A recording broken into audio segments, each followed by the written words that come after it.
Eto po tanong ko, bakit po ngayon, 'no, na hindi naman kasing tindi ng pandemic, bakit mas galit yung tao? Alam niyo simple lang, wala na kasing nakikita yung tao na yung trust issue sa inyo. Maganda po yung paliwanag diyan, maganda po yung banat ni ni Kong Kiko.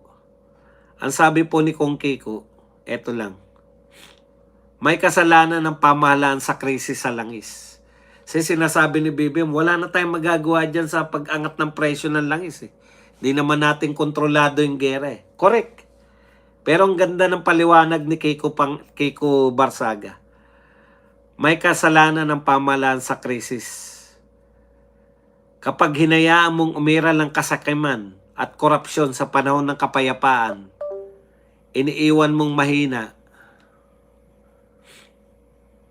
ang bansa sa panahon ng digmaan. Correct. Nung panahon na wala tayong ganitong problema, hinayaan mo po na magnakaw yung mga tao, halos maubos. Maubos po ang pera ng taong bayan sa kananakaw. Ngayon po, na nagkaroon tayo ng problema, wala ka ngayong maipantusto sa mga magnanakaw pa rin. Tignan nyo po saan po ang pinagkukunan ng pangunahing pinagkukunan ng nakaw? Sa infrastructure, sa DPWH. Naglabas po ng pondo, 24 billion. Bakit po naglabas ng pondo? Sabi nila para sa subsidy, oil subsidy. Pero magkano po nilagay sa oil subsidy? 3 billion mahigit. Magkano po binigay sa infrastructure na pinanggagalingan ng nakaw? 18 billion. Sino hindi mapapamura? Sa panahon ng krisis, inuna pa yung infrastructure na pinanggagalingan ng pagnanakaw. Tapos 3 billion lang sa sinabay pa, di ba? Sinabay pa. Nagagilap ng pera, pag nakakita ng pera, imbis na unahin yung prioridad, 3 billion lang binigay sa oil subsidy, 18 billion sa infrastructure. Ilang billion kaya ang budget ng impeachment? Bakit po priority pa rin natin ang impeachment? Di po ba? Nakalimutan natin pasimplihin. Tama si Minandro. Ang simpleng tanong ni Barsaga, pag wala pang krisis, wantosawa sa kananakaw, ang daming pera, pinananakaw lang. Pag nagkaroon na ng krisis, wala nang mahugot para ipantusto sa krisis. Yan ang problema ng Pilipinas. In fairness po kay Tatay Digong, ang laki po ng pandemya. Nagamit na gamit po lahat. Gamit na gamit yung mga ginawa ni Tatay Digong na diplomatic relationship. Gamit na gamit yung pakikipag-ugnayan natin sa China, sa Russia, sa India at sa iba pang bansa. Gamit na gamit. Hindi po alam ni Tatay Digong nung nakikipagkaibigan siya, hindi niya po alam na magkakaroon ng pandemya. 2020 yung pandemya, di ba? 2016 si Tatay Digong. Pero dahil sa mga ginawa niya, ngayon, kanino tayo nakipag-diplomatic relationship? Hindi po sa lahat. Hindi. Tinalikuran natin yung friends to all, enemies to none.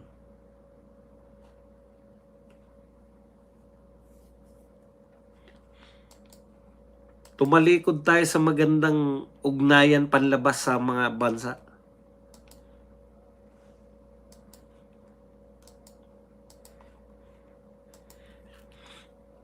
Badong, alam mo kung ano-ano pinagsasabi mo?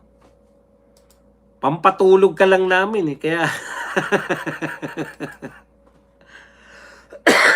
2019, 2020, 2020, di ba?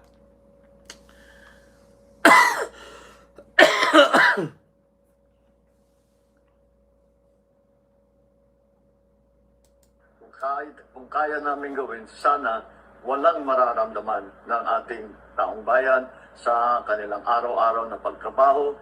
Kahit na may malaking gulo na nangyayari, ay ang Hindi ko naunawaan yung sinasabi. Uy, ang tindi.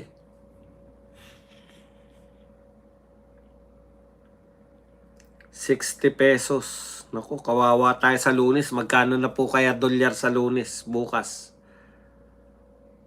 Embrace bayanihan amid rising oil prices. Tignan mo, Mr. President, nananawagan ka ng bayanihan sa amin. Pero, ibig sabihin ng bayanihan, di ba, tulungan tayo. Lahat magbubuhat. Pero hinahayaan mo lang yung mga kakampi mo na ito tuloy pa rin yung impeachment eh. Kaya walang katiwa-tiwala sa yung mga tao, Mr. President eh. Dapat, kung mananawagan ka na magtulungan tayo, pati yung mga tinuturing mong kaaway, papatigil mo muna yung political persecution sa mga Duterte. Nananawagan ka na magkaisa tayo, nananawagan ka na magtiis tayo, nananawagan ka na makipagtulungan ng lahat. Pero kayo naman, tuloy-tuloy lang sa pagbanat sa Duterte.